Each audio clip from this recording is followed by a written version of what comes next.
Donc, bienvenue à tous. Merci pour votre participation.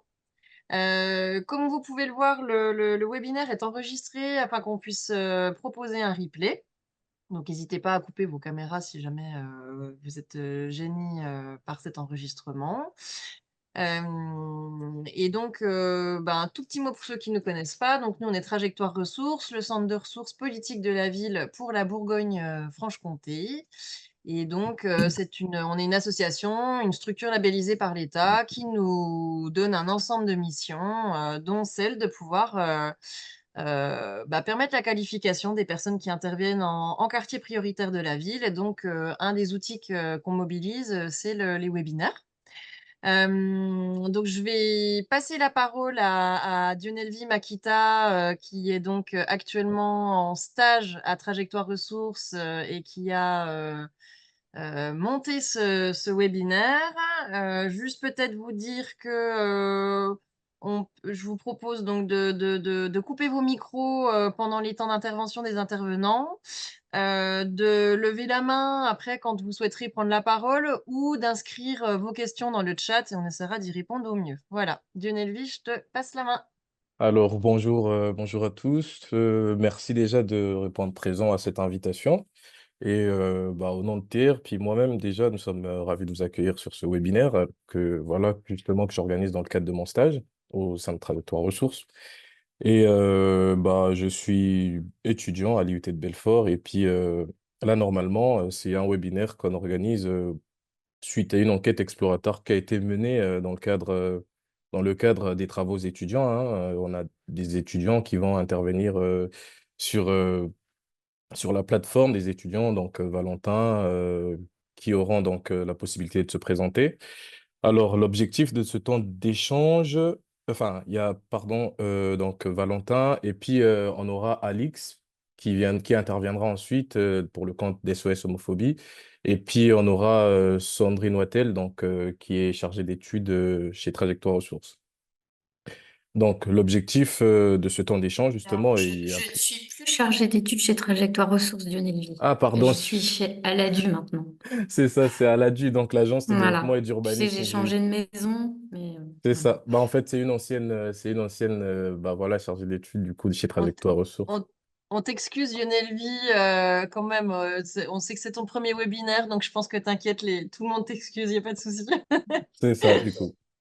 Les objectifs sont multiples. Là, on part sur une discussion qui va s'articuler autour de la sensibilisation aux formes de discrimination afin que nous réfléchissions collectivement à des solutions, à des solutions, ou alors à des solutions concrètes ou transversales pour essayer de renforcer un peu l'inclusion dans nos quartiers. Sans plus tarder, on va donner la parole aux intervenants, hein, Valentin puis Louane qui nous feront l'honneur de se présenter en amont. Ensuite, on verra à peu près ce qu'ils ont à nous présenter par rapport à leur enquête. Valentin, Louane, je vous donne la parole. Bonjour. Est-ce que vous nous entendez tous? Ouais. Oui, oui, Oui. très bien, merci. Ok, nickel. Merci pour vos oreilles à tous. Moi, c'est Valentin Guino. Je suis en deuxième année de BUT Carrière sociale, parcours ville et territoire durable. C'est de l'aménagement du territoire. C'est des professionnels de l'urbanisme fusionnés avec des intervenants sociaux. Deuxième année, fin de deuxième année, on passe de passer donc en troisième année. Bonjour à tous, moi c'est Louane et on est du coup dans la même classe, même parcours. Du coup aujourd'hui on va vous présenter un peu notre étude qu'on a pu faire dans le cadre d'une SAE. C'est une sorte de cours où on peut aller sur terrain, on fait nos propres projets.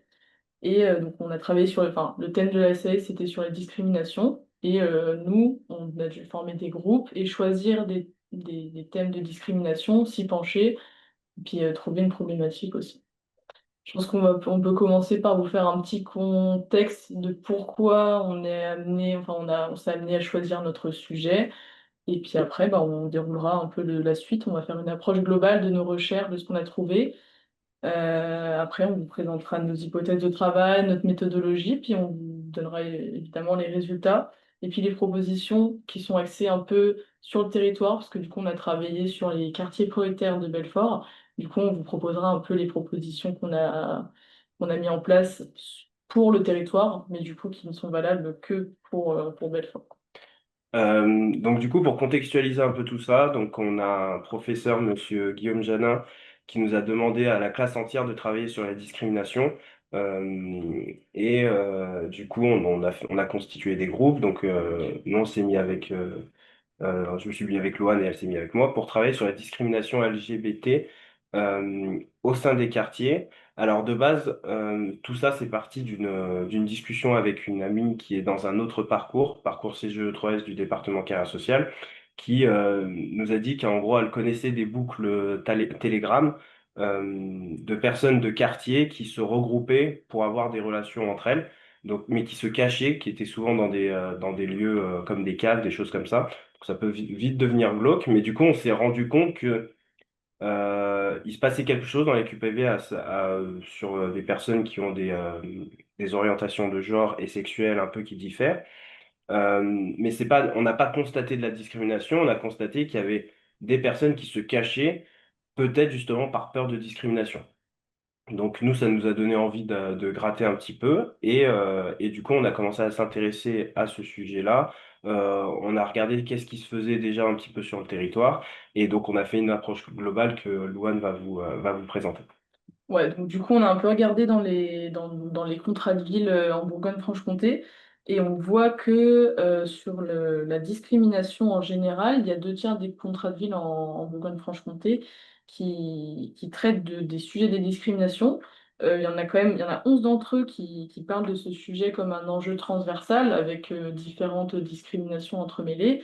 Et par contre, il y en a 4 qui ont fait le choix de travailler sur la discrimination comme un axe à part entière. On voit qu'en général, il y a 3 dimensions un peu pour travailler sur le sujet des discriminations. Il y a la prévention, le renforcement du lien social et puis la participation citoyenne.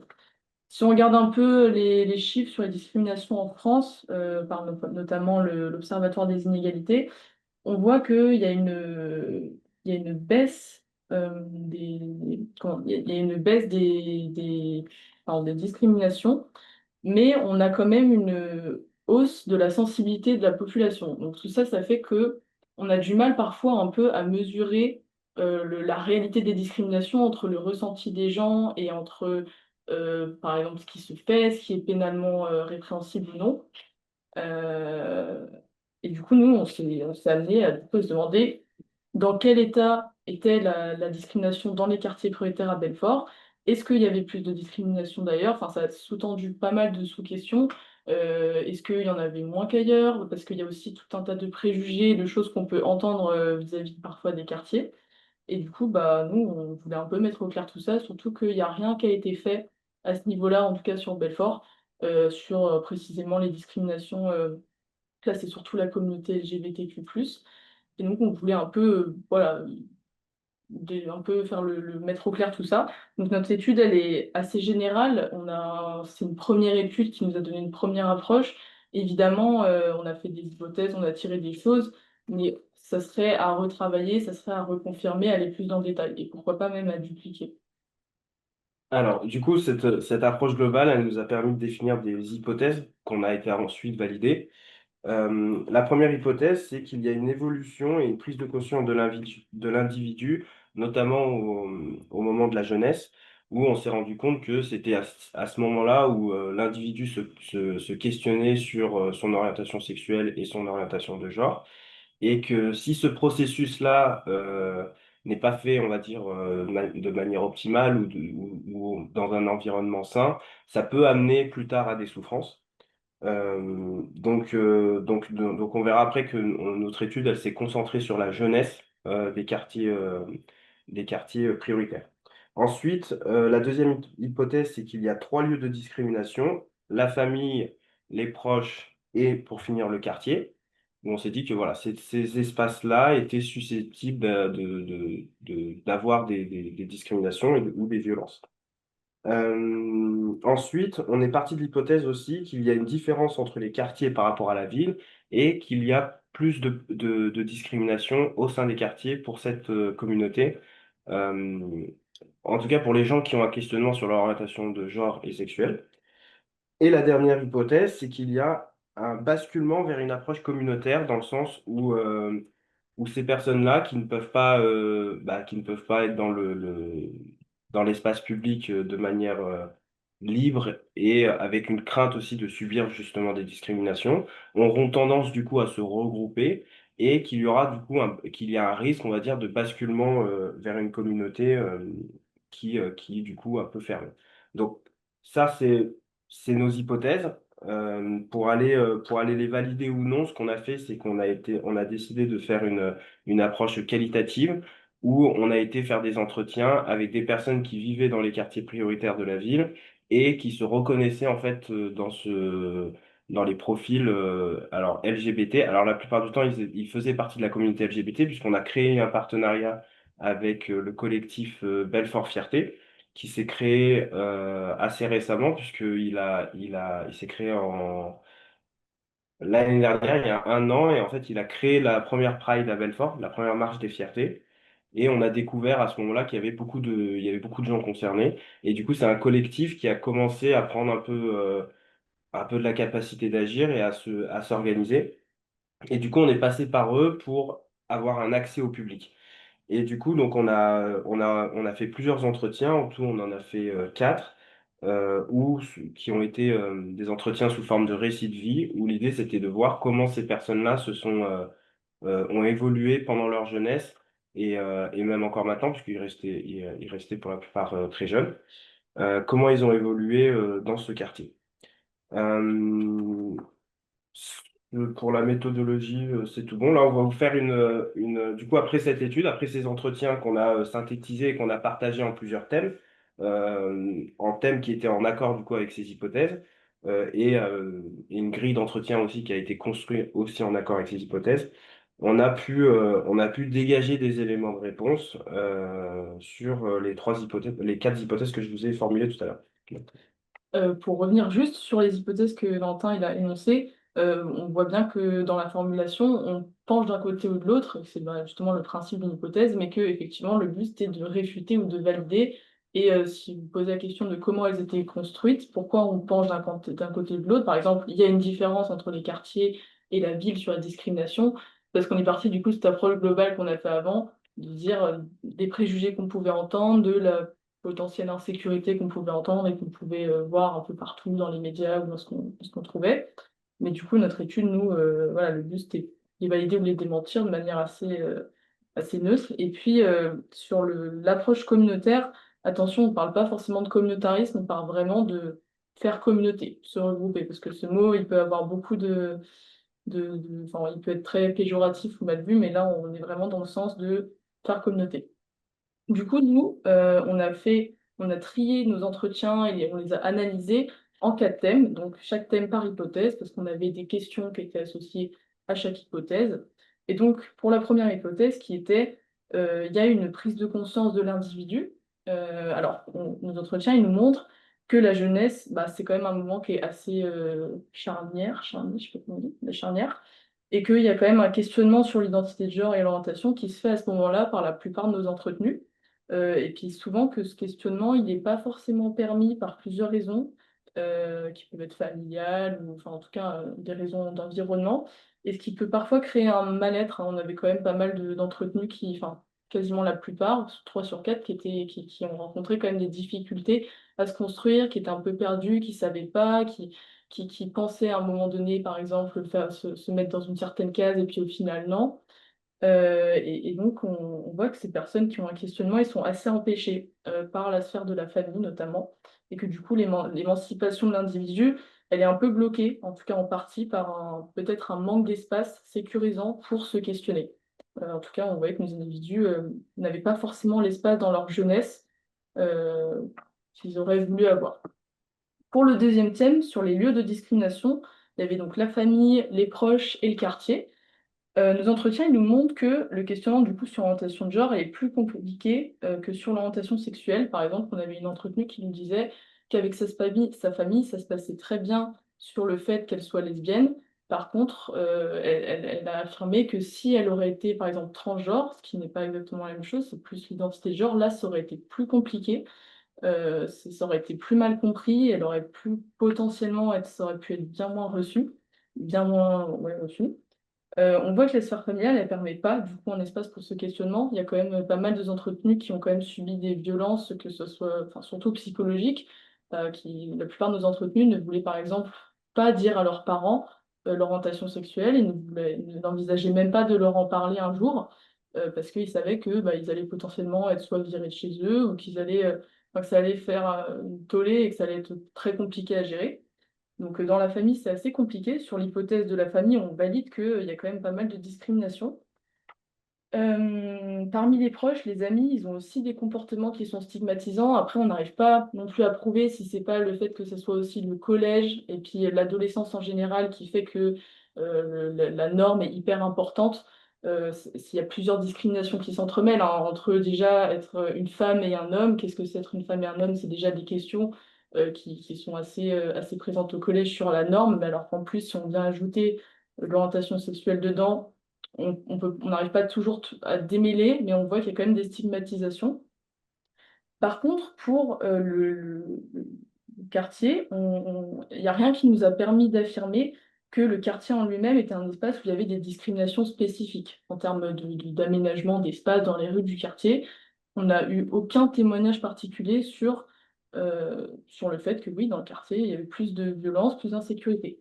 On en vient à la troisième hypothèse, du coup, qui est vraiment la différence entre les quartiers et la ville.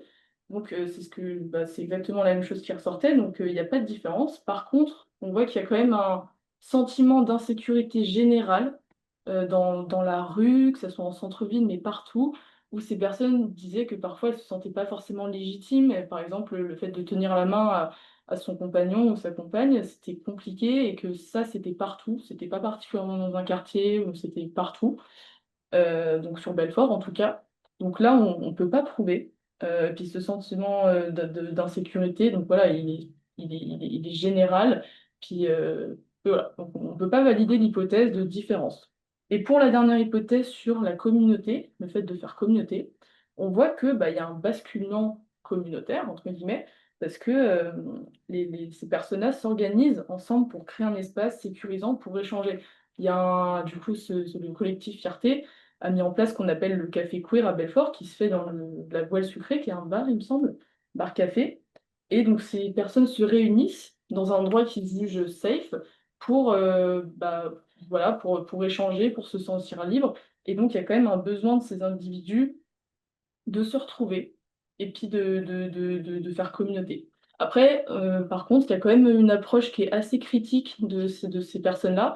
On voit que ça leur apporte beaucoup de faire communauté, mais qu'il y a quand même des aspects négatifs qui ressortent. C'est certaines personnes qui nous disent que parfois, certaines personnes s'enferment trop, qu'il y a aussi des corrélations un peu avec des souffrances psychologiques, qu'il y a quand même beaucoup d'individus qui sont dans des états de souffrance parce qu'ils ont vécu des discriminations, parce que qui sont dans des cadres de vie qui ne sont pas forcément épanouissants.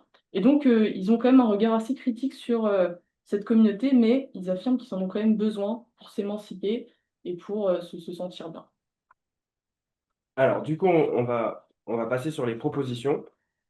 Du coup, ça nous a permis de faire des propositions en accord avec les entretiens qu'on a fait. Alors, sachant que ces propositions, elles ont été en plus enrichies parce que sur la premier semestre a été le moment où on a fait l'étude. Et le deuxième semestre, on a diffusé l'étude à plusieurs niveaux, notamment auprès de la société civile, on va dire, de Belfort, auprès de Fierté Belfort aussi directement, le collectif. Et on a été aussi à Paris pour rejoindre un collectif qui lutte contre les discriminations, mais plutôt les discriminations à l'emploi. Et l'idée, c'était de discuter, d'ouvrir aussi un petit peu le sujet. Et en fait, ces rencontres-là nous ont permis d'étoffer aussi nos propositions. Là, on va vous donner les propositions qu'on a fait pour le territoire de Belfort à la fin du premier semestre et qui découlent de l'étude. Donc, le premier, c'est comme on a vu dans les entretiens, c'est que les personnes ont ont, euh, ouais, les personnes ont un besoin d'avoir un espace sécurisant où ils savent qu'ils vont pas, qu'il n'y a pas de risque de subir de la discrimination. Et ce qu'on voit, c'est que ces gens-là ont pris l'espace du numérique pour pouvoir faire ça. Alors ça passe par Twitter, on voit qu'il y a beaucoup Discord aussi qui est utilisé. Donc notre proposition, c'était d'ouvrir un espace numérique euh, sous la forme qui reste à déterminer, puisque l'idée c'est aussi de co-construire ça avec les personnes intéressées, les personnes concernées, mais d'ouvrir un espace où les gens vont pouvoir discuter assez jeunes parce qu'on voit que c'est à ce moment-là où les gens ils doivent pouvoir se questionner et avoir des réponses aussi à tout ça. Et donc pour permettre l'échange sur des questions d'identité de genre et d'orientation sexuelle. Associé à cette proposition, donc là c'est notre deuxième proposition, comme on a vu qu'il y avait aussi pas mal de gens qui ont subi de la maltraitance au sein de leur famille, ça serait de connecter ce dispositif aussi avec les institutions de la protection de l'enfance pour que ces personnes-là qui subissent de la violence aient la possibilité de signaler, de se signaler, de se faire entendre en tout cas par les institutions concernées pour qu'on puisse les mettre aussi à l'abri s'il s'avère qu'ils subissent des violences, de la maltraitance dans leur sphère familiale. Et pour finir, le troisième thème, alors comme on a vu, enfin, ils ont une volonté de se regrouper entre eux, ça leur donne de la capacité d'agir, ils ont besoin d'un espace un peu sécurisant, mais ils sont quand même aussi dans l'idée d'amener ça sur du concret, dans le sens où l'espace public aussi pourrait être investi par eux sans avoir cette peur-là. C'est faire alors l'idée, c'est pas forcément de faire une marche des fiertés toutes les semaines, mais c'est de se dire que l'espace public aussi leur appartient et qu'ils ont le droit d'y être sans avoir besoin de se cacher. Donc ces créations d'espace, ces échanges et ainsi de suite vont aussi dans l'idée qu'à un moment, en fait, ils vont dans les restaurants, n'importe lesquels, et que l'espace public devienne safe. Et l'idée, donc, ça serait on propose un projet d'aménagement qui consiste en gros à mettre dans l'aménagement du territoire des signes qui montrent que le développement urbain est accueillant et inclusif pour ces personnes-là. Donc on voit que ça, c'est une ville comme à Bruxelles, ils l'ont fait, où ils ont mis par exemple des passages cloutés avec les couleurs LGBT, des bancs avec les assises avec des couleurs LGBT. Alors l'idée, c'est pas non plus de mettre des drapeaux de partout, mais c'est de montrer dans l'aménagement du territoire que ces personnes sont chez elles dans l'espace public. On a vu aussi... Valentin, Louane, est-ce que je vois l'heure qui tourne, hein, je suis désolée. Je vous laisse peut-être terminer Oh, tranquillement. ouais, on a fini. Ouais, Bah, de toute super, façon, merci. en vrai, on a fini, Merci. c'était le Désolée, troisième. hein, merci. Du coup, j'ai pas pu intervenir tout de suite parce qu'en fait, le propos, il était très intéressant. Je vous remercie, Valentin puis Louane. Et vu le temps qui nous a imparti, on était quand même obligé quoi, de passer par cette situation. Moi, j'ai eu l'occasion de vous écouter plein de fois. Donc voilà. On va essayer de laisser la parole très vite fait à des questions, hein, des personnes qui ont des questions. N'hésitez pas d'écrire dans le chat ou alors de prendre la parole enfin, en levant la main. Hein. Je sais pas si on est tous à l'aise avec le logiciel et puis on prendra au moins le temps de répondre à des questions qui seront, enfin, avec le temps qui nous est imparti, on essaiera de répondre aux questions et puis si jamais on poursuivra, il n'y a pas de questions, on poursuivra avec le prochain intervenant. Alors, je vois pas de petites mains qui se lèvent pour l'instant, ni de messages dans le chat. Je laisse encore quelques secondes au cas où quand même. Mm. Alors, on a Caroline Musquet qui pose une question dans le chat. La volonté politique à Belfort est-elle favorable à de l'aménagement urbain spécifique? Ah, ah. Alors là, Caroline, tu nous coupes l'herbe sous le pied parce que on va justement aborder ces questions d'aménagement urbain avec Sandrine tout à l'heure. Alors, pas spécifiquement hein, sur la situation de Belfort, mais en tout cas, on va essayer d'avoir un regard, faire un petit peu un pas de côté sur ces notions-là. Mais peut-être, je sais pas, Valentin, est-ce que toi, tu as des éléments de réponse sur cette question de la volonté politique sur Belfort? Alors, on a été voir la société civile, donc on a été voir des associations qui luttent pour la protection des femmes enfin des violences en général. On a vu une partie aussi de militants politiques qui seront du coup plus en faveur de ce genre d'aménagement. Mais aujourd'hui, la collectivité de Belfort, on ne sait pas, puisqu'on ne leur a pas, on ne leur a pas proposé le projet encore. Euh, L'idée, c'est que ce projet-là, il soit aussi porté du coup par Fierté Belfort, en alliance avec peut-être d'autres structures pour permettre, pourquoi pas, ce projet-là. Mais en tout cas, ce qui est sûr, c'est qu'effectivement, c'est un projet qui ne peut pas se faire sans la collectivité et sans une volonté politique de le faire. Parce que l'idée, et ça, c'est ce qu'on a vu aussi en faisant notre présentation au semestre 2, c'est que ça peut devenir ce genre de choses, si c'est pas soutenu par la collectivité, ça peut devenir des symboles à attaquer, pour des personnes qui seraient pas du tout d'accord avec ça, en fait. Donc, il y a une obligation, effectivement, d'avoir la collectivité qui porte ça politiquement et qui fasse pas ça de façon, bon, on va le faire vite fait, mais sans vraiment y croire et le porter jusqu'à la fin. Donc, voilà.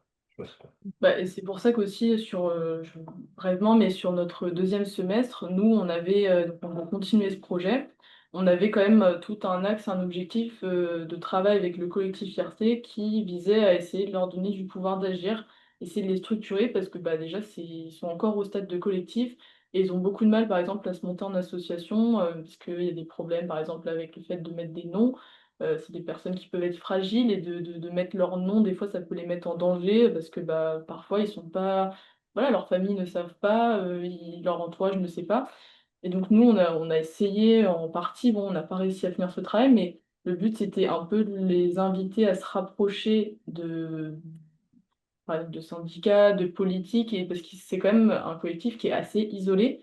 Alors, d'une partie pour se protéger, mais du coup, d'un autre côté, ça les fragilise et ça les met en péril, parce que par exemple, la Pride de Belfort, elle s'est faite, ça a été génial pour eux, mais il suffit qu'effectivement, il y ait un changement politique ou en tout cas des avis contraires qui viennent s'opposer politiquement, et là, ils n'ont pas forcément le pouvoir et la force de mettre en place encore des événements et puis bah, du coup, par extension, des aménagements du territoire. Alors, il y D'accord. a peut-être une question très rapide avant que je repasse la main à Dionelvi pour qui déroule la suite. On a une question où on vous demande si vous êtes en relation avec des membres de Libre Regard. Non, Ok, non, non. ben voilà, Connais- peut-être faudra Oui, les bon. regarder. Ouais, ouais, on regarde ça, mais Ça marche. Eh ben, je me tais et je repasse la main à Dionelvi pour la suite. Alors, ouais, merci à tous. Non, donc, du coup, merci déjà pour ces précisions, hein. Et là, on va essayer de donner la parole à Alix, qui est référent régional donc, de SOS Homophobie, qui aura l'occasion justement de se présenter en amont. On va essayer aussi enfin, j'essaie aussi de préciser quand même que il risque de partir, hein, de s'absenter, on va dire 15 minutes avant, si je ne m'abuse. 15 minutes avant, parce qu'en fait, juste après, il va intervenir sur un autre webinaire, je pense. Donc, je demande à Alix, le corps, du coup, de prendre la parole. Oui, merci beaucoup de m'avoir donné le bâton. Donc effectivement, je suis Alix, je suis un des militants d'SOS Homophobie à Dijon et qui rayonne un petit peu plus, de manière un peu plus largement sur la BFC et on est même rattaché à d'autres structures. Euh, Petite question d'un point de vue technique, j'ai effectivement pu faire un support, donc je veux bien pouvoir le partager tout simplement. Ce sera plus simple à suivre, je pense. Donc, je veux bien que Ouais, je ça vais te met que donner l'autre. Ouais, je vais vous donner le partage, Alix. J'arrête le volontiers. mien et puis je vous donne le partage. Je savais pas si vous aviez un support ou pas. J'en profite peut-être parce que je vois qu'il y a Monsieur Souillard qui a levé la main. Est-ce que c'est sur un souci technique ou parce que sinon on prendra des questions après? Non, c'est une question qui peut arriver plus tard. Ah ok, merci. Merci à vous. Allez-y, Alex. Est-ce que c'est bon pour vous pour prendre le partage? On va le découvrir, a priori oui. Parfait. Ça marche bien de votre côté? Alors bon, pour l'instant c'est tout noir, mais ça va arriver. Voilà, ça y est, c'est bon. On voit. Merci. Très bien. Donc, comme je le disais, je suis un des militants de SOS Homophobie sur Dijon et sur la BFC de manière générale. Donc, SOS Homophobie, qui est une association déjà qui est nationale, qui n'est pas une association locale. On a 19 délégations réparties sur à peu près, comme vous le voyez, à peu près tout le territoire des métropoles. On est une association qui est aussi constituée en un certain nombre de commissions nationales. On ne fait pas que du travail territorial, on fait aussi du travail à l'échelle nationale, on va dire, notamment sur notre ligne d'écoute, par exemple, j'en parlerai peut-être un petit peu plus tard, ou sur toutes sortes de missions qui n'ont pas de lien avec un territoire ou une région particulière. Donc on est une association féministe, pour nous définir un petit peu plus, une association féministe de lutte contre les LGBT-phobies. Nos actions s'axent, on va dire, s'organisent en 3 grandes missions, 3 grands axes, que sont prévenir, soutenir et militer.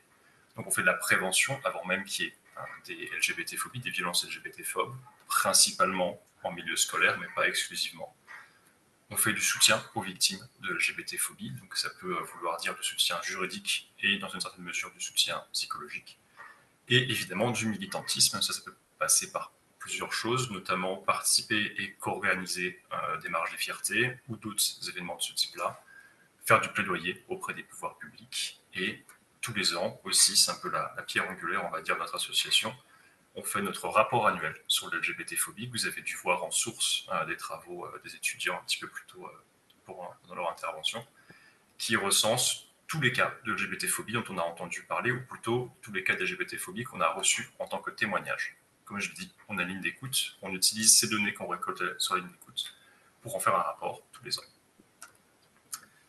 Justement, ce rapport, le voilà, le tout dernier est sorti il y a quelques jours, c'était le 17 mai, donc le rapport 2025 qui parle des violences de 2024. Il y en a eu 1624 que nous, on a répertoriés. Comme vous le voyez sur le graphique là, j'ai fait quelques sélections de chiffres parce que vous voyez, on caractérise de manière assez précise et assez fine nos témoignages. Et vous voyez aussi que ça ne fait pas 100%, bien évidemment, tous ces chiffres, c'est juste tous ces chiffres, toutes ces manifestations se recoupent, on va dire. C'est tout à fait possible d'avoir du rejet, c'est 47% des cas, on a du rejet dans la manifestation de la LGBT-phobie, du rejet social. Dans 35%, c'est des insultes. Dans 15%, c'est des menaces. Et malheureusement, il y a encore 11% cette année d'agressions physiques. Pour ne citer que ces 4-là, comme vous voyez, il y en a bien d'autres, des caractérisations. Tout ça, ces chiffres, malheureusement, ne sont même pas représentatifs de la réalité. S'il n'y avait que 1624, ce serait évidemment 1624 de trop, mais ce serait bien moindre comparé à la réalité. Il y a un gros sentiment de résignation des personnes queer, des personnes LGBT face à ces violences qui, seulement 27% des cas, vont signaler, et je ne parle même pas de porter plainte, vont signaler les violences à la police. Porter plainte, je crois que c'est autour de 20% aussi, et 19% qui vont le signaler à des associations, pas que la nôtre. Donc on n'est même pas à 19% des cas de violence qui sont dans notre rapport, on est encore moins que ça parce qu'il y a d'autres associations qui font ce travail-là. Donc la réalité des LGBT-phobies en France est largement supérieure à ces 1624 témoignages en 2025. Toutes ces violences, toutes ces agressions, là pour parler spécifiquement des agressions physiques, ça peut créer un certain désarroi, pour le dire gentiment, chez les personnes LGBT, que ce soit dans leur orientation sexuelle ou leur identité de genre. Il y a déjà à peu près 39%, c'est des chiffres de l'IFOP qui datent d'il y a quelques années, 39% des personnes LGBT qui ressentent ce désarroi sans forcément qu'il y ait eu d'agression, et on monte à 80% en cas d'agression.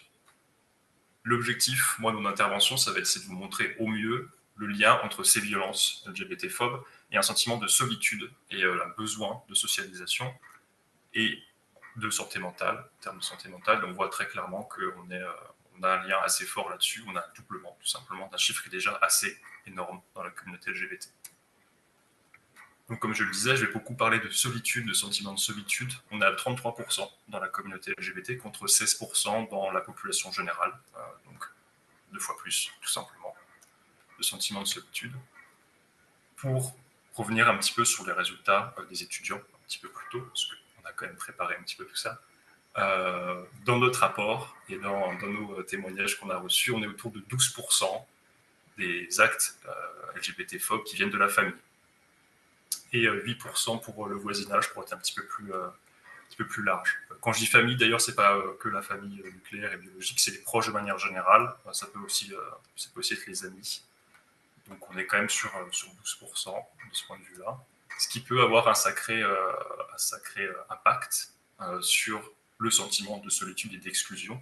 On parlait de rejet tout à l'heure, c'est exactement ce dont on parle ici. On a 12% en réponse à ça de personnes homosexuelles. Là, c'est un chiffre spécifiquement sur les personnes homosexuelles qui tout simplement changent de ville à cause de ça. Ou en tout cas qui disent changer de ville à cause de ça. Dans les QPV, et là je suis sur un sentiment, pas forcément sur un acte de partir, on a 22% de personnes en QPV. En tout cas, les chiffres de l'IFOP, les termes qu'ils avaient utilisés, c'était banlieue populaire, qui j'imagine recoupe plus ou moins les QPV. Mais il y a 22% d'envie de partir. Je pourrais donner les références plus tard que je n'ai pas mis sur le support. Donc c'est une première réponse face à ce rejet familial et des proches, c'est de partir, ou en tout cas d'avoir envie de partir, mais tout le monde ne le fait pas. Comme vous le voyez, c'est 12%. Le reste, il reste, tout simplement. Ça, c'est un coût, c'est pas anodin, de rester dans un climat LGBT-phobe, un climat de rejet. C'est un coût en santé mentale, et c'est aussi un coût en confiance envers autrui. Si nos proches, les personnes qu'on aime et qui nous aiment en retour, nous font subir ce genre de violence ou ce genre d'ambiance LGBT-phobe, comment, derrière, pouvoir créer de liens sociaux avec d'autres personnes en toute confiance. C'est d'autant plus le cas, et d'ailleurs en complément de ça plutôt, on a une autre problématique, c'est que ces violences, comme je le disais, ont un impact sur la santé mentale. Cette santé mentale, pour soit guérir, soit en tout cas vivre avec ces problèmes-là, ça demande beaucoup d'énergie, ça demande beaucoup d'investissement, qui est de l'énergie qui derrière n'est pas mis dans la socialisation, dans le fait d'aller voir les autres, de faire des rencontres, au-delà du fait qu'avoir une fragilité mentale n'aide pas trop à aller au-delà et à aller rencontrer des gens. C'est particulièrement le cas pour les personnes transgenres et les personnes intersexes. Dans le cas des personnes transgenres, il y a un gros problème vis-à-vis des institutions à faire reconnaître leur identité de genre. Je parle notamment de l'état civil, où c'est très compliqué de faire reconnaître sur les papiers dans pas mal de territoires. Et les personnes intersexes qui subissent bien trop souvent encore des mutilations lorsqu'ils sont enfants, calés aux cases binaires d'hommes et femmes biologiques, alors que tout le principe, c'est que ce n'est pas le cas. Et ça, c'est déjà au-delà du préjudice moral et psychologique, ça peut parfois même avoir des conséquences médicales, des conséquences physiologiques de ces mutilations qui, derrière, impliquent de prendre des médicaments toute sa vie pour compenser les mutilations. Tout ça, comment faire ? Comment faire face à ce manque, à ce problème de santé mentale et socialisation ? Et la réponse, je pense qu'elle est communautaire. On en parlait tout à l'heure, le basculement communautaire, je pense que c'est là que réside au moins une partie de la solution, c'est de créer des espaces, des événements, des groupes, des collectifs communautaires, et qui auront besoin de soutien par la suite, j'y reviendrai. Les espaces communautaires, ça peut être notoirement des bars, par exemple. C'est un problème en soi, parce que tout le monde n'aime pas aller dans les bars, mais ça peut être des bistrots, enfin des cafés, pour côté un peu moins alcool, ça peut être des librairies, il y a aussi des librairies LGBT-friendly et queer sur le territoire, ça peut être plein d'événements, d'espaces de ce type qui sont créés bien souvent par des personnes concernées. Il y a des événements, évidemment, on a parlé de la marche des fiertés, c'est la tête de proue de la chose, mais il y a plein d'événements tout au long de l'année, des événements festifs, bien souvent là aussi, mais aussi des événements plutôt plus sociaux, sans avoir le caractère festif. Notamment à Dijon, il y a un groupe qui font des sorties régulièrement entre personnes lesbiennes et bisexuelles, et c'est sans que ce soit festif, et ça fait déjà un groupe social qui peut venir aider sur ce sentiment d'isolation, d'isolement. Et je parle aussi, oui. Oui, non, je vois l'heure qui tourne. Je suis désolée, vous avez vu, je suis le gardien du temps, hein. C'est souvent moi.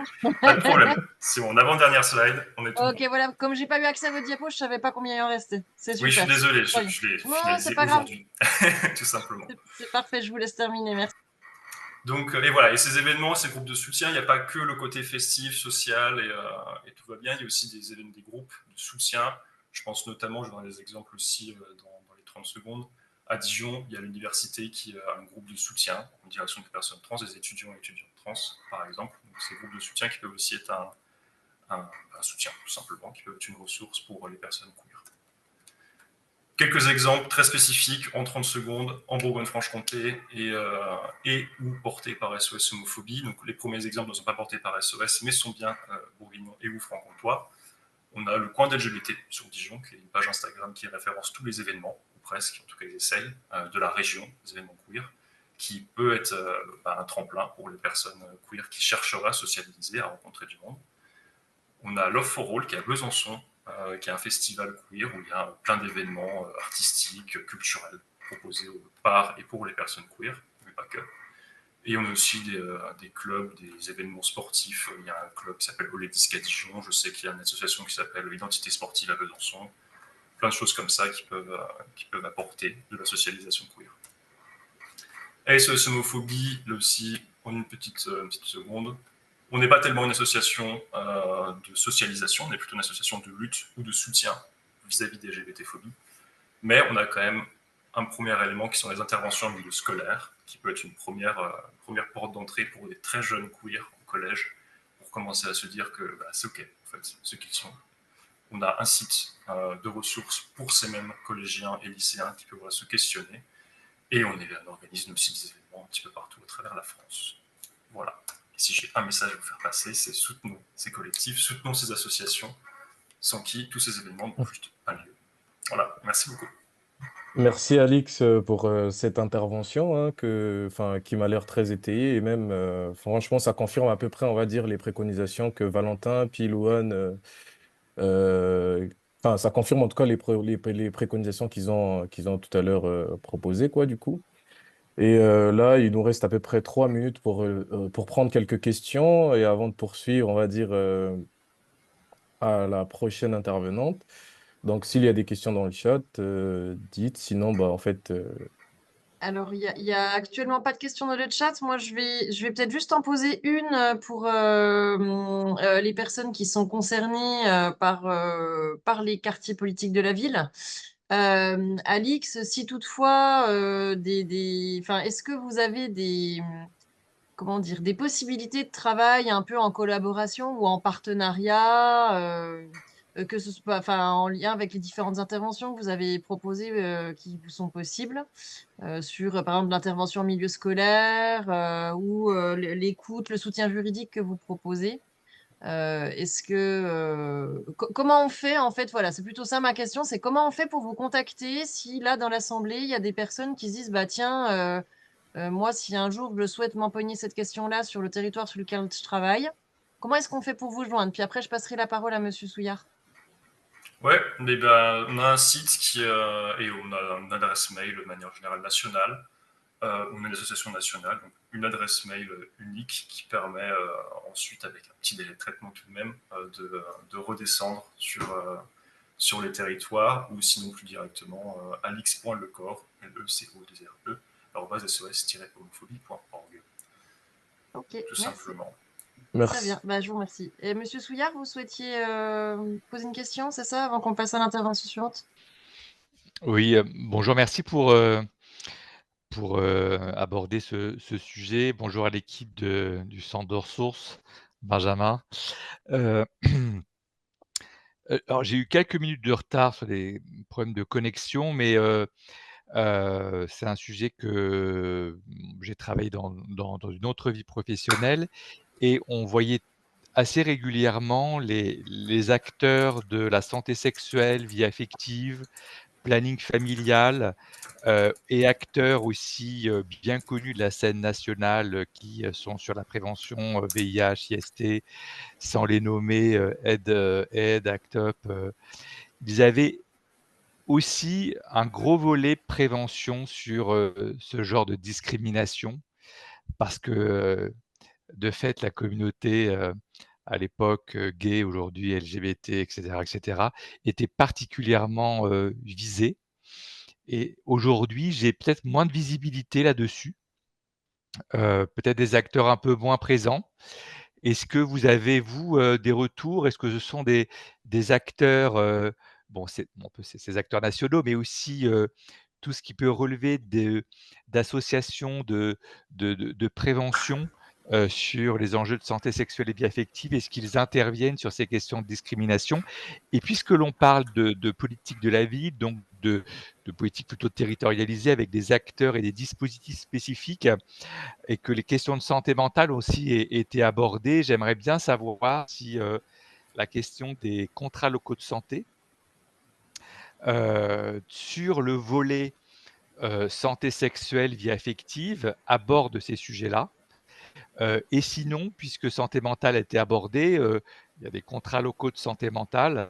Est-ce que vous avez déjà vu ce genre de contractualisation avec les moyens afférents être mobilisé sur ces questions de prévention, discrimination et puis action de socialisation telle que ça a été présenté là, où il y a encore un champ énorme à investir parce que en tant qu'acteur, on cherche aussi les outils à notre disposition et je vois beaucoup d'acteurs associatifs, mais normalement, il y a quand même des leviers institutionnels de politique publique qui doivent être concernés.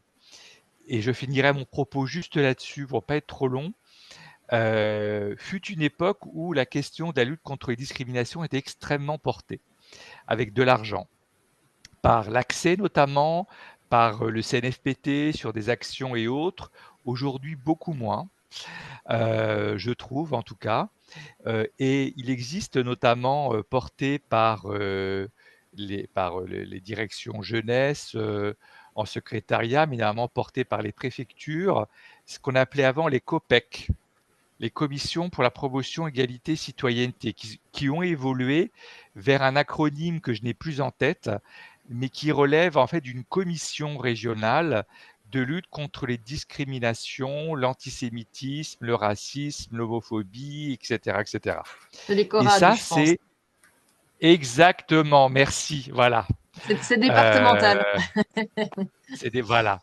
Bon, alors nous, comme Mm. on est une région monodépartementale, régionale en même temps en Guyane, voilà. Et j'en ai animé quelques-unes à un moment où je vous dis qu'il y avait des moyens pour faire ressortir ces sujets. Je pense également aux plans d'action territoriaux de lutte contre les discriminations qui comportaient des volets sur les questions d'homophobie. D'ailleurs, Seine-Saint-Denis en avait porté un très beau et la profession banlieue avec son ancienne directrice Bénédicte Madelin avait travaillé ces questions-là. Mais aujourd'hui, j'ai l'impression que c'est un peu en dehors des radars dits institutionnels et que c'est plutôt du côté effectivement d'acteurs très engagés comme Monsieur Lecor vous l'exposez là vraiment très bien. Donc voilà, bon, il y a pas mal de questions dans tout ce que je pose. C'est un sujet intéressant. 1 heure, c'est hyper frustrant quand même, là. Ça abuse, hein. Franchement, trajectoire ressources, là, le sujet est super, mais la durée, 0. Merci à vous. Ouais, ok, merci. On prend, on prend note. Je sais pas, Alix, si vous avez une réponse courte à faire pour qu'on puisse passer à l'interlocuteur suivant. Je Puisque... ferai court. De toute façon, je n'ai Ouais. pas réponse à tout, bien évidemment. Notamment pour les contrats locaux de santé, j'en ai aucune idée, tout simplement. Effectivement, Aide est toujours largement engagé dans les luttes LGBT. On collabore beaucoup avec eux. Je pense notamment à Dijon et en BFC, c'est un de nos principaux partenaires. Il y a tout de même des fonds, notamment de la DILCRA sur la lutte contre la LGBT, la lutte contre la haine anti-LGBT. Et bon, sont-ils suffisants? Je ne pense pas, mais il y a encore des fonds, heureusement. Et d'ailleurs, parlant de la DILCRA et parlant des CORAD, c'est justement à ça que je vais, et c'est pour ça que je dois m'absenter à partir de maintenant. Il y a 14h à la préfecture. Tout ira bien. Donc je suis désolé de devoir m'absenter, de ne pas assister au reste et pas pouvoir répondre. Non, mais vous nous aviez prévenu, Alix, il n'y a pas de souci. Merci vraiment, en tout cas, pour cette intervention. Et ça donne des pistes, en tout cas, pour pouvoir travailler avec vous. Donc, merci beaucoup. Merci à vous. N'hésitez pas, je peux donner les références, les sources de mon intervention si c'est nécessaire. Voilà. Super. Merci pour l'invitation. Et bonne Merci à toi. Merci à toi et du coup, merci. Hein, du coup, c'était, c'est des interactions très intéressantes. Justement, pour répondre à la question de Monsieur Souillard, le problème, c'est qu'en fait, là, on est parti sur des espèces de webinaires flash. C'est pour ça qu'on a limité, pour des raisons, enfin, on l'a limité à 1 heure, mais sinon, c'est vrai que le sujet, il est intéressant. Sans plus tarder, on va donner la parole à Sandrine Wattel, qui va nous éclairer sur son propos ou enfin, par rapport à la perception sur l'étude menée et les actions ou une vision globale en faveur de l'inclusion ou alors de l'aménagement égalitaire. Sandrine Wattel, si tu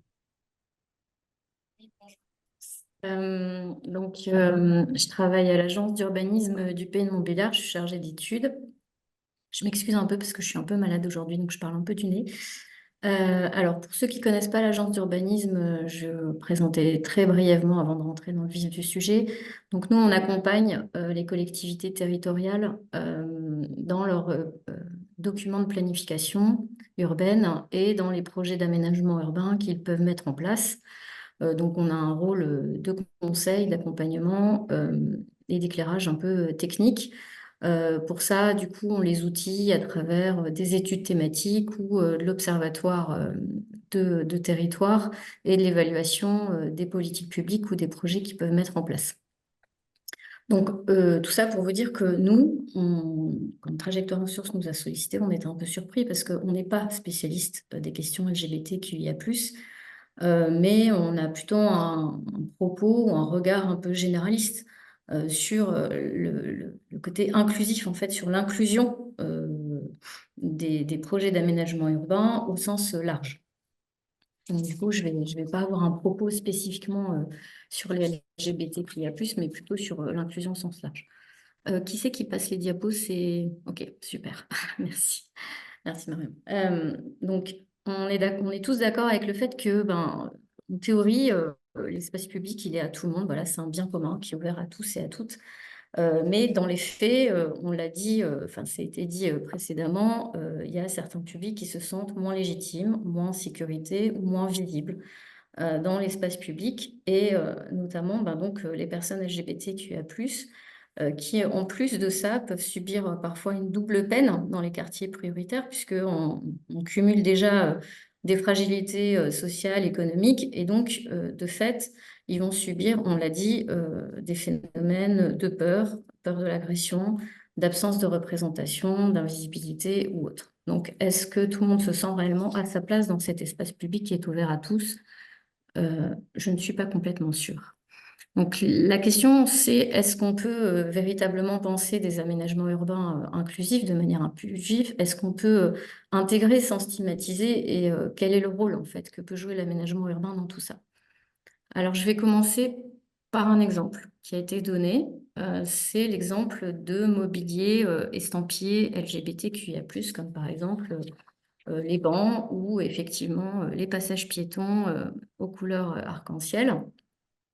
Alors, c'est sûr que ces mobiliers ou enfin, on va dire ces manifestations peuvent être utiles pour la visibilité de la cause, pour sensibiliser.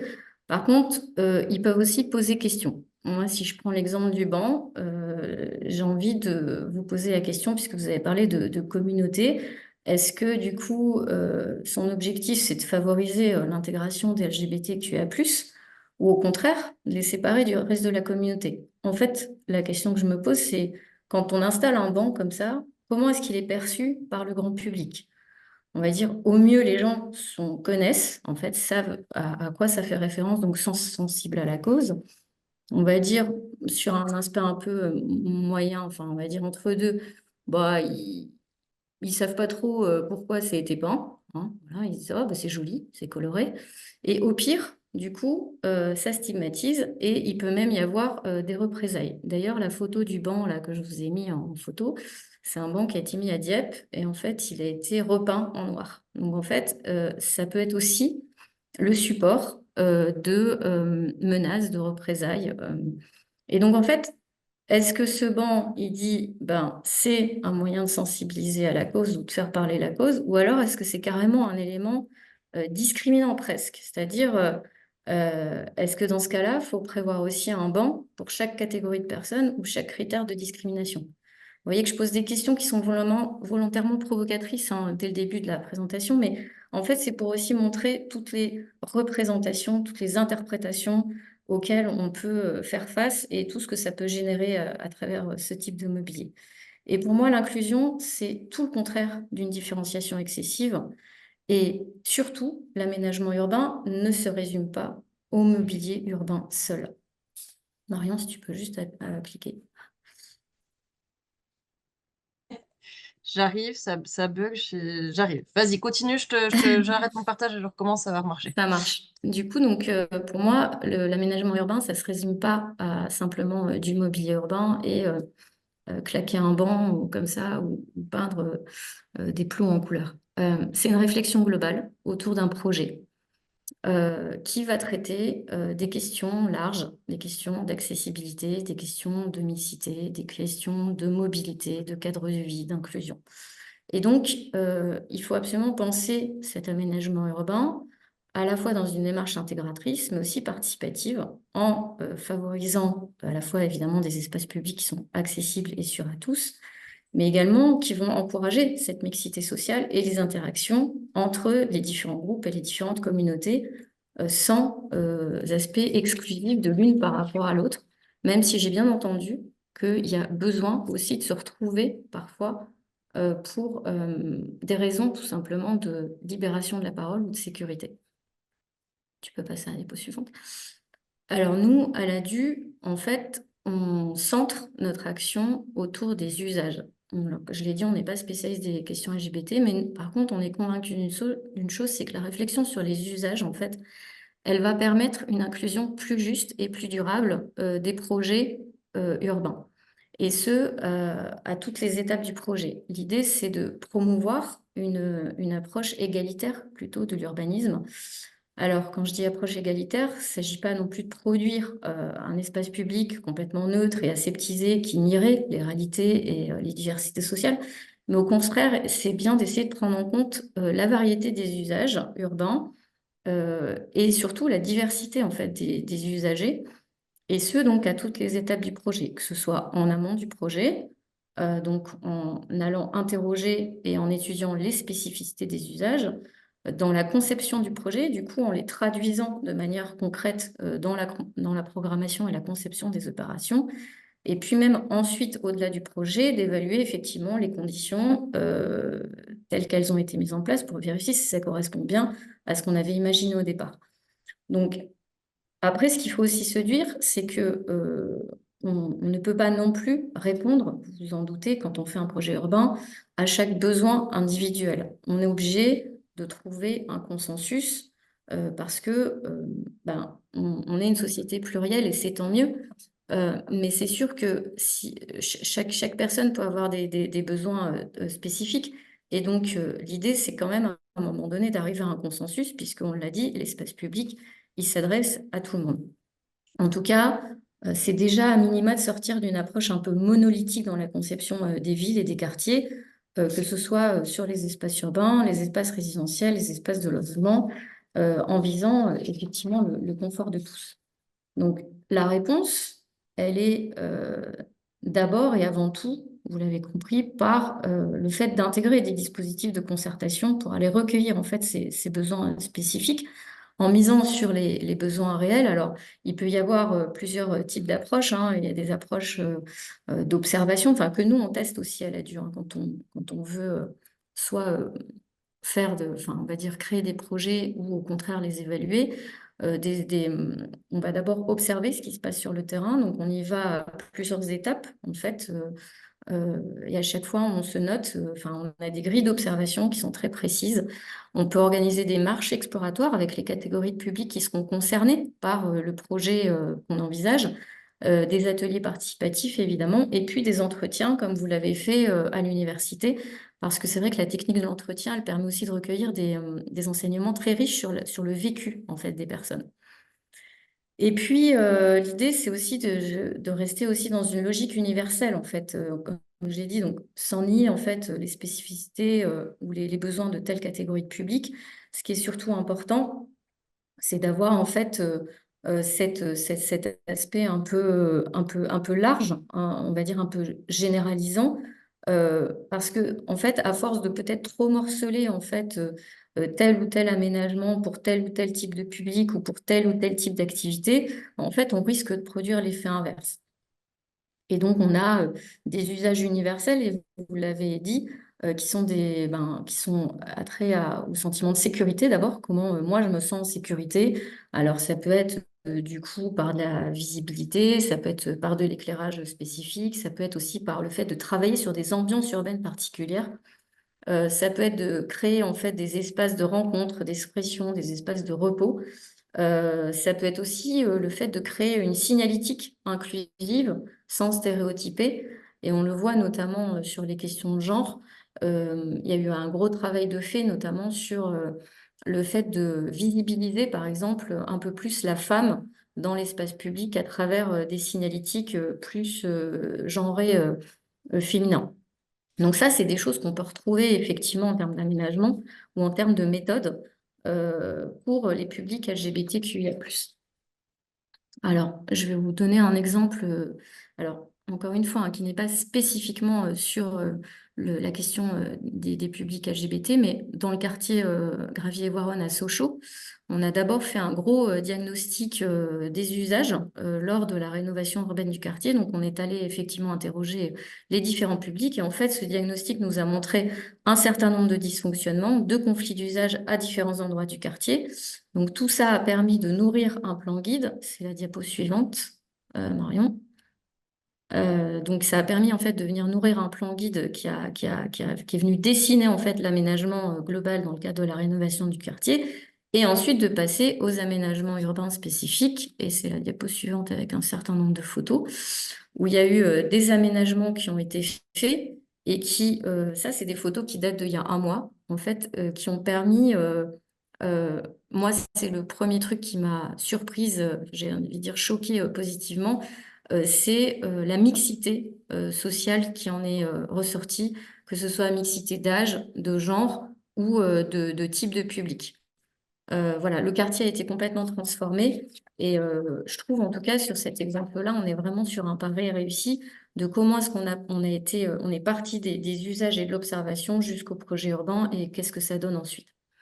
Du coup, je vais peut-être passer ça, on va passer très vite. On a participé avec l'ADU à une étude sur la prise en compte du vieillissement dans la population, mais comme c'est pas tellement l'objet, je vais passer très vite et je vois qu'il est déjà 14h02. Donc, il me reste 30 secondes pour conclure, juste pour vous dire que l'aménagement urbain, il peut pas tout résoudre tout seul au niveau des problèmes, ça vous en doutez. On se substitue pas aux dynamiques sociales, à tout ce qui est fait par les actions militantes, les actions de pédagogie, d'éducation, hein, en amont. Que c'est sur un temps long que ça se travaille. Voilà, l'évolution des mentalités, vous le savez, c'est un processus qui est très très long. Et surtout, il y a un processus aussi qu'il faut accompagner, ce sont les pratiques professionnelles, notamment les pratiques des urbanistes. Et je pense qu'il y a également besoin de trouver des relais, voilà, des relais de visibilité, de sensibilisation qui soient médiatiques, artistiques, culturels, associatifs, sur lesquels on peut s'appuyer pour favoriser effectivement cette évolution de mentalité. Voilà, j'en ai terminé. Ah, je vous ai mis quelques ressources pour aller plus loin. Le guide pour l'aménagement égalitaire femmes-hommes qui a été fait par la région, et puis l'approche égalitaire de l'urbanisme qui avait été créée par l'ANRU. Ce sont deux petits guides qui sont plutôt bien fichus. Ça pullule hein, de guides. Le guide pour l'aménagement égalitaire, il y en a des tonnes et des tonnes. Paris a également fait le sien. Enfin, je pense que chaque commune a fait son guide. On retrouve peu ou prou tout le temps à peu près les mêmes choses. Voilà. Merci Sandrine, merci franchement pour ces éléments hein, qui m'ont l'air très concrets et bah, en fait là on est déjà un peu au-delà du temps et on va essayer de voir si on va essayer de voir si on pourrait prendre quelques questions sinon après on va conclure je pense Oui. s'il n'y a pas de Oui, questions. est-ce qu'il y a une question? En tout cas, dans le chat, il n'y en a pas. Je vois pas de petites mains levées non plus. Je pense qu'il n'y a pas je pense qu'il n'y a pas de Il questions n'y a pas de particulières. questions. En tout cas, moi, ça me. Si, alors il y a Valentin et Louane, c'est ça qui lève la main. C'est ça? Ouais? Bah allez-y, prenez le. Je me demandais juste, vous l'avez dit, mais enfin, quels sont les autres partenaires avec qui vous avez travaillé pour faire ce guide, le guide de l'aménagement, que vous avez présenté à la fin de votre diapo?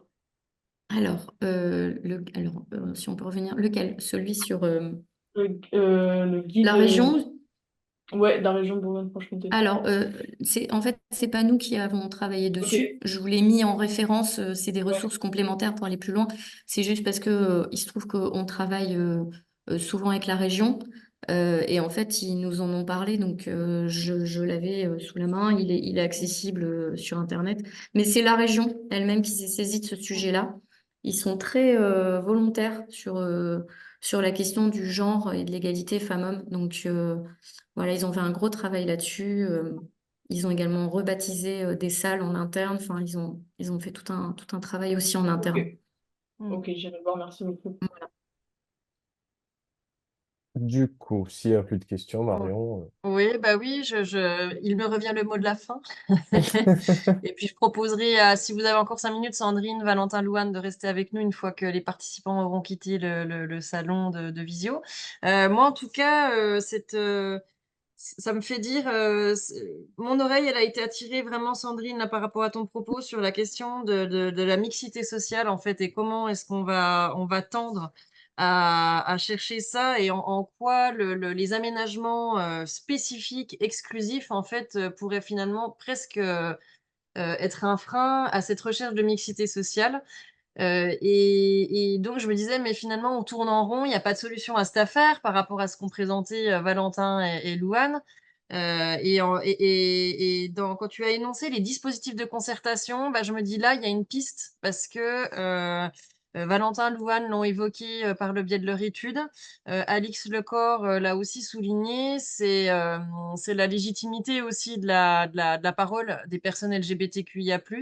Et puis aussi, Alix Lecor a pu énoncer l'impact sur la confiance en fait envers autrui que vivent ces personnes-là du fait notamment des manifestations de rejet. Hein. On a vu que c'était comment dire, la discrimination la plus forte en fait qu'ils pouvaient vivre.